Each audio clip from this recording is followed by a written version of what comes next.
Kini Mantili dan Kotawa sudah memasuki Pamotan. Kelihatannya suasana sudah sama-sama panas. Aku tidak sangka, ternyata Pamotan cukup besar juga kotanya. Ya.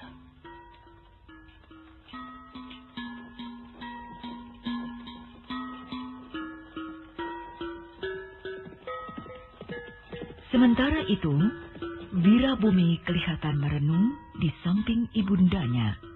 Panglima Lodaya dan beberapa penasihat menunggu apa yang mau dilakukan Wirabumi. Atas perintahmu, para prajurit sudah siap siaga di mana-mana.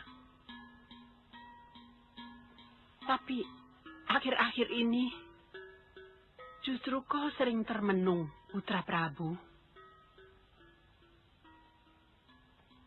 Ibu takut kau mulai ragu.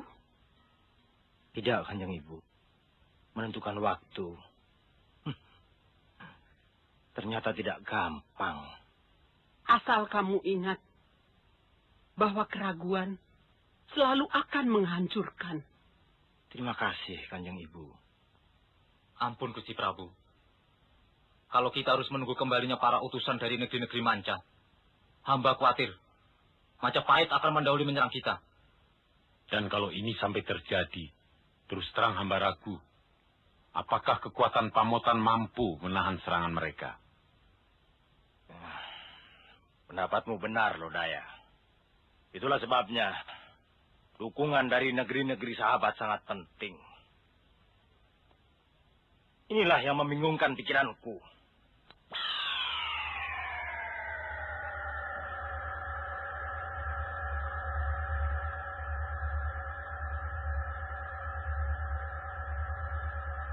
Kamu tidak mendengar petunjuk suara apapun, Lodaya? Tidak, Gusti Prabu.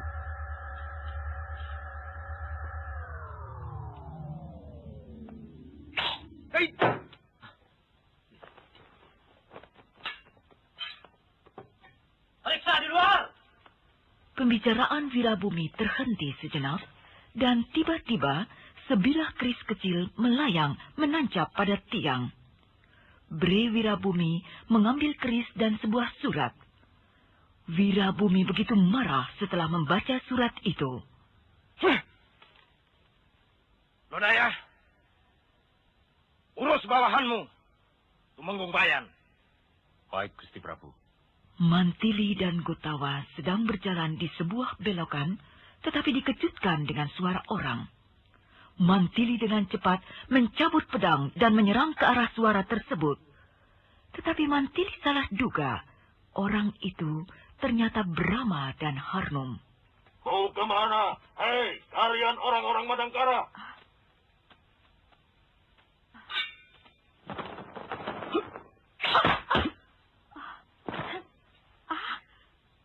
Kakang Brahma? Kenapa Kakang Brahma sudah sampai di sini? Aku sudah mengirim surat pada Prabu Wirabumi untuk mempertanggungjawabkan perbuatan Tumenggung Bayan.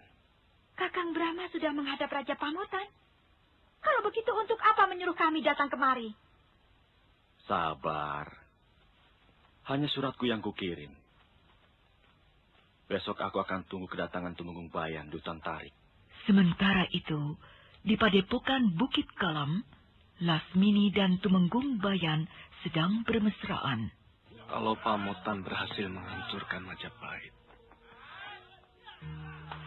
pangkatku pasti dinaikkan. Dan kau akan kubuatkan puri yang indah di sini. Di ibu kota, Kakang Tumenggung. Kakang pikir saya betah tinggal di tempat sepi seperti ini. Saya minta Kakang mendirikan padepokan silat ini hanya untuk membunuh waktu, karena Kakang jarang mengunjungi saya. Itu kan karena tugas negara. Percayalah, Lasmini. Aku akan buktikan cintaku padamu sesudah perang selesai.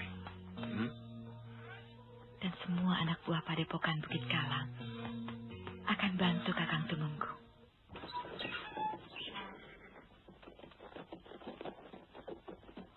Kanjeng Tumenggung, Paduka Panglima Lodaya datang. Buru-buru, Tumenggung Bayan bangkit dan berlari mendatangi Panglima Lodaya. Ampun Tuan Panglima, apa ada tugas untuk saya? Kamu sudah melakukan kesalahan besar. Maaf, hamba tidak mengerti maksud Tuan Panglima. Kamu sudah membunuh utusan dari Madangkara. Ini bisa menyebabkan ketersinggungan rajanya.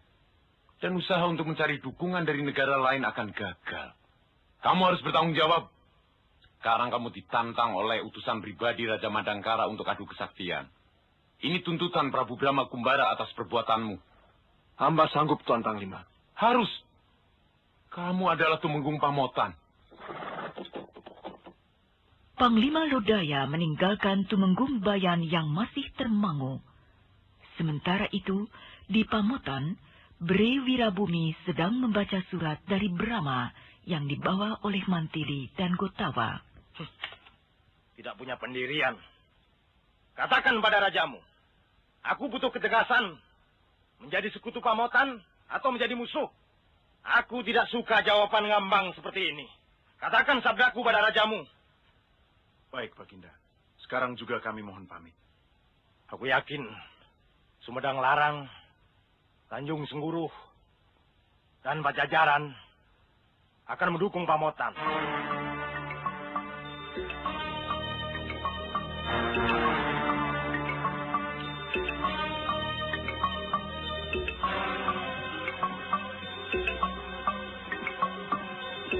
Tumenggung Bayan memacu kudanya menuju ke hutan tarik.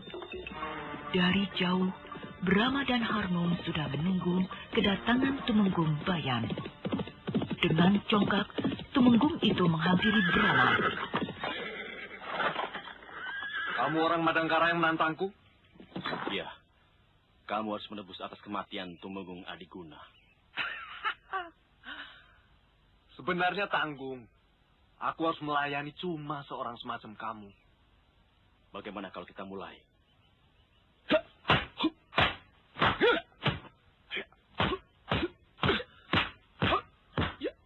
Brahma dan Tumenggung Bayan mulai mengadu kesaktian. Namun Brahma bukan orang kemarin sore. Dengan tenang dan cekatan, dia menangkis semua serangan sang Tumenggung. Dan ini membuat Tumenggung semakin bernafsu menyerang. Tiba-tiba, Tumenggung Bayan mengambil kerisnya. Kali ini, Brahma tidak memberi kesempatan pada Tumenggung. 3-4 kali tendangan Brahma mendarat di tubuh Tumenggung, dan keris itu terjatuh. Tumenggung Bayan sangat marah. Ia mengeluarkan pukulan cadas ngampar, dan suara ledakan didengar oleh Gotawa dan Mantili. Seperti mereka.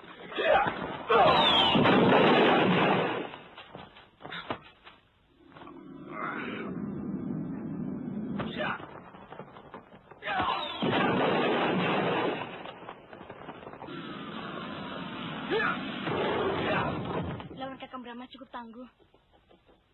Ilmu kedajayaan yang dimilikinya cukup tinggi. Iya.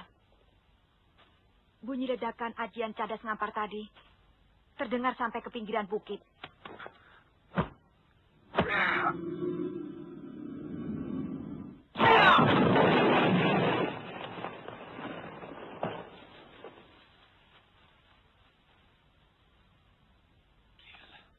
Tumenggung Bayan ngos-ngosan karena menggunakan ajian cadas ngampar. Beberapa pohon tertumbang, namun Brahma masih tersenyum tenang. Tumenggung Bayan heran, tetapi tidak putus asa. Kali ini, Tumenggung Bayan menggunakan cakar geni yang bisa membuat hangus. Dengan tenang, Brahma memegang lengan Tumenggung Bayan, dan tiba-tiba Tumenggung itu menjerit-jerit kepanasan, dan seluruh tubuhnya membara, berasap untuk kemudian terbakar. Melihat kejadian itu, Mantili, Gotawa, serta Brahma tersenyum kagum.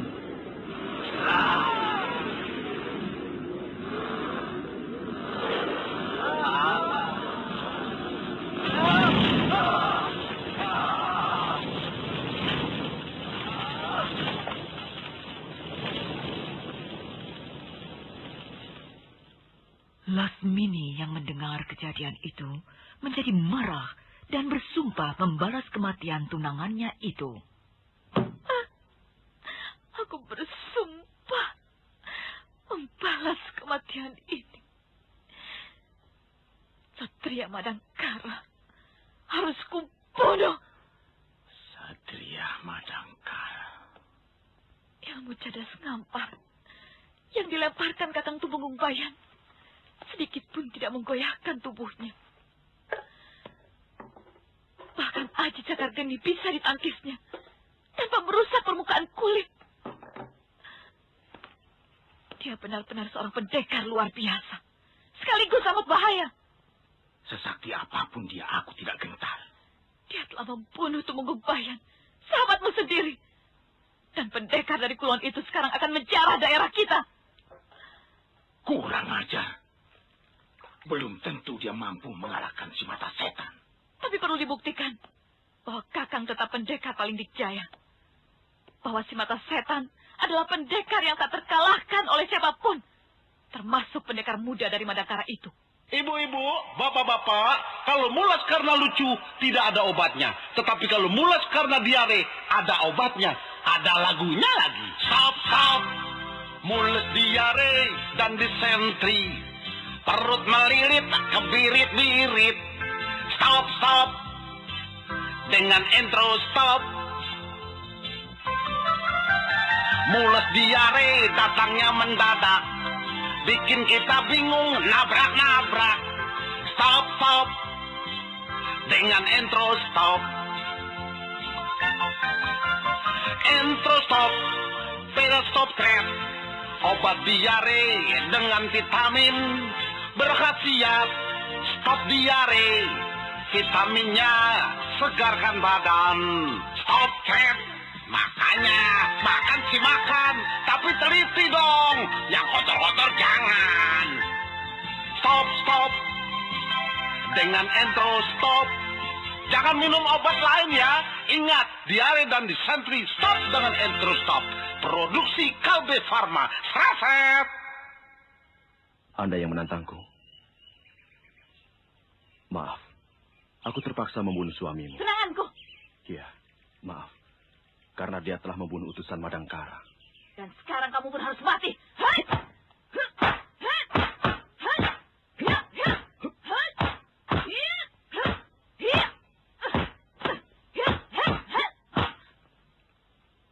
Lasmini langsung menyerang Brahma.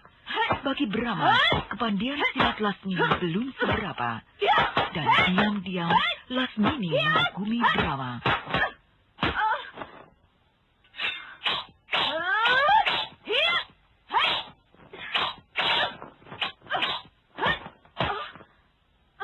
Tunanganmu dibunuh bukan karena dendam, Nona. Tapi hukuman. Dia sudah membunuh seorang utusan dari negaraku. Setan! Pokoknya kau harus mampus. Melihat pertarungan yang tidak wajar itu, Mantili menjadi kesal. Memuakkan. Perempuan apa itu? Dia bukan sedang berkelahi. Gerakannya seperti merangsang birahi lawannya. Salah kalau dia mau menaklukkan Kakang Brahma dengan cara begitu.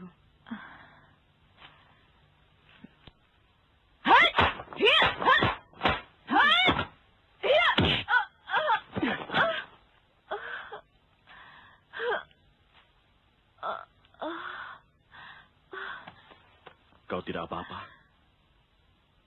Aku tidak apa-apa. Tapi hatiku justru berdebar. Luka dalam? Tidak. Kamu terlalu mempesona untuk menjadi musuhku. Jangan. Aku sudah membunuh tunanganmu.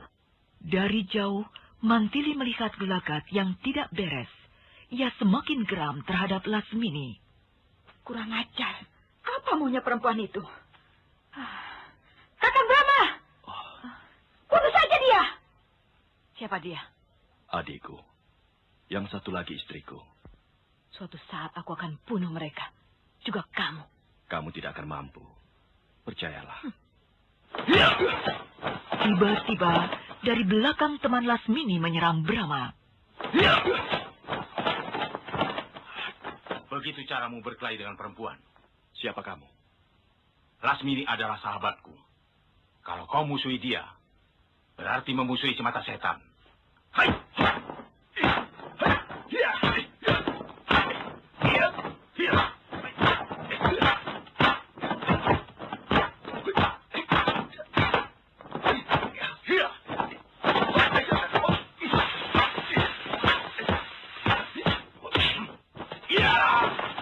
Biar aku yang menghajar perempuan pinal itu. Pertarungan antara Brahma dan mata setan pun terjadi dengan seru. Mantili yang sudah sejak tadi menahan amarah, kini menyerang Lasmini. Dan perkelahian pun semakin hebat. Lasmini nyaris dibunuh oleh Mantili, namun ia segera melarikan diri. Dan Mantili kembali melihat pertarungan antara Brahma dengan mata setan.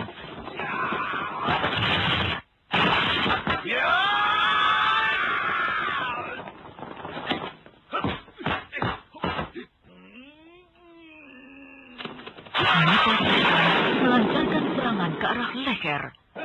Kini Brahma mulai menggunakan ajian serat jiwa tingkat rendah. Mata setan bergetar dan tak henti-hentinya berteriak minta dikasihani.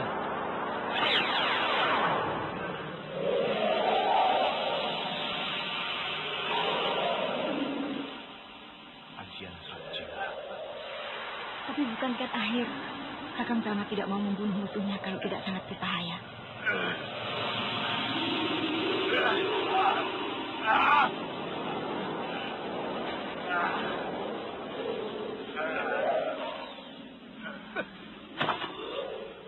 Pulang. Kali ini kamu masih aku ampuni. Mata setan berusaha bangkit walau matanya masih menyimpan dendam.